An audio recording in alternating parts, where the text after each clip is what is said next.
What is going on, everyone? My name is Turk. This is Level 1 News, and well, I managed to get an SNES Classic. Now, I didn't get this through pre-order. If you saw my previous video, I was kind of ranting about how I wasn't able to get the pre-order. But yeah, so I managed to get one. What I did was I went to my local Target, and I got there around, it was about 7 a.m.-ish, and the Target opens up at 8 a.m.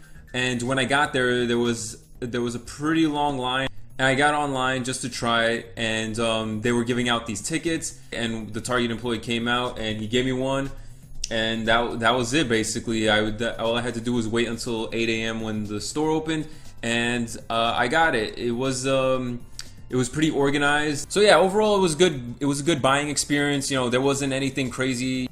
I kind of wish I could tell you that there was some kind of dramatic fight, and all I had to do was just line up, you know, an hour before the store opened. I thought maybe that I wasn't going to get one, and I didn't really think that I would actually get one, but I wanted to at least try, just so I could at least say that I tried, because I've been after this thing for so long. I posted up, you know, I don't even know how many videos about the SNES Classic and the NES Classic, talking about all the problems with trying to get one, and I really wanted to get one, and it wasn't as difficult as I thought it was going to be, so that's good. I think maybe Nintendo is actually learning from their mistakes a little bit.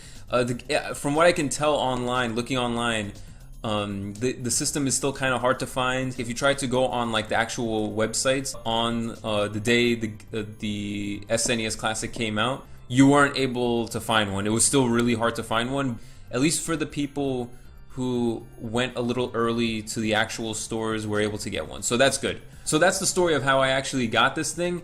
Now let's take a closer look at the actual console. I'll do like a first impressions thing. Obviously, I'm not going to review every single game on here. I'll just do first impressions on the system itself and the games. Here is the console itself. Obviously, it's pretty small. I got the two controllers plugged in over here, and here they are. The controllers are pretty much identical to the actual Super Nintendo controllers. I don't think there's anything that's really different about them. So the only difference is that the way the plugs are over here. The plugs are obviously much different from what the actual Super Nintendo controllers were like. In the back, all you have is an HDMI port and the power port here, and that's pretty much all there really is to say about the actual console. There's not really much to say about it, other than it looks good. It looks like a small Super Nintendo. Now, the actual interface of the system when you plug it in is pretty nice. It's clean. It just basically lists out the games. There is a save feature for the games. The only thing is that you actually have to hit reset on the system. There isn't a way to like kind of bring up a menu while you're playing the game. What you have to do is hit reset.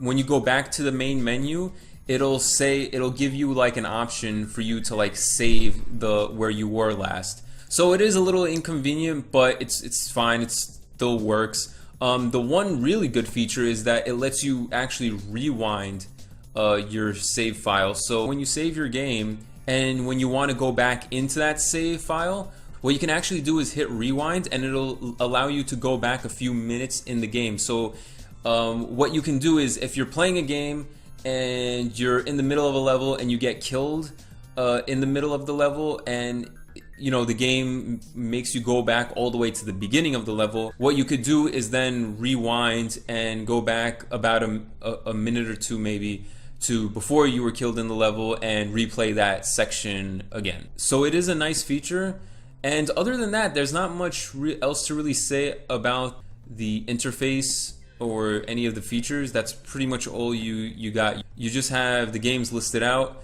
You could save your files and you could rewind your files. Now, the games library is pretty good.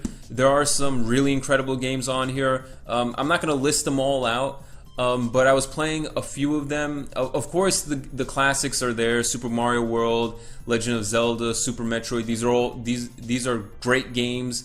Incredible games, really. Some of these games are the best games ever made. So it's a great library. There are a few games that do not hold up well at all, though. I tried playing Star Fox and that was really bad.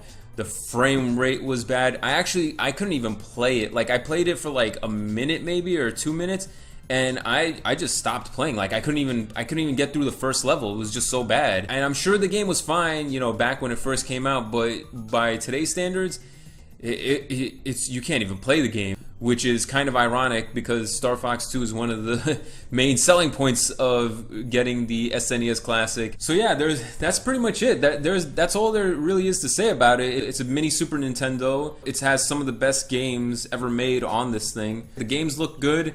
They run well. So no problems there. The whole situation is just kind of weird to me, especially now that I actually have one of these things. It just makes me, you know, wonder why these games just aren't on the Switch. I just feel like if these games were just available on the Switch and people could just buy the games that they want, it would be a much better, you know, experience. And I get wanting to play Super Nintendo games with the Super Nintendo controller and everything like that. I get it. It would definitely help things if these games were available on Virtual Console. And it makes me wonder, like, how many people are actually going to play these games. There's a bunch of games on here that I actually have not played before, so I got it because of that. I wanted to play some of these games that I have not played that I've never played. Like, for example, Super Mario RPG. That's a game I've never played before, so I definitely want to get into that. But it just makes me wonder, you know, like, looks like there's millions and millions of people who want to buy this thing. And I do wonder how many of those people are buying it just to, you know, make a profit off of these things on the secondhand market, and how many people are buying this thing because they actually want to play Super Nintendo games. So yeah, those are my first impressions of the SNES Classic. I'm glad I was able to get one after all these videos of ranting about how I wasn't able to get one before. And we'll see what happens with the NES Classic. Nintendo announced a little while ago that they're bringing back the NES Classic next year in 2018. So we'll see what happens with that. But it looks like Nintendo at least has started to learn from their mistakes with the supply issues. And we'll see if they do even better next time with the NES Classic for next year. So that's pretty much it for the SNES Classic. If you enjoyed this video, please like and subscribe. My name is Turk, and thank you for watching Level 1 News.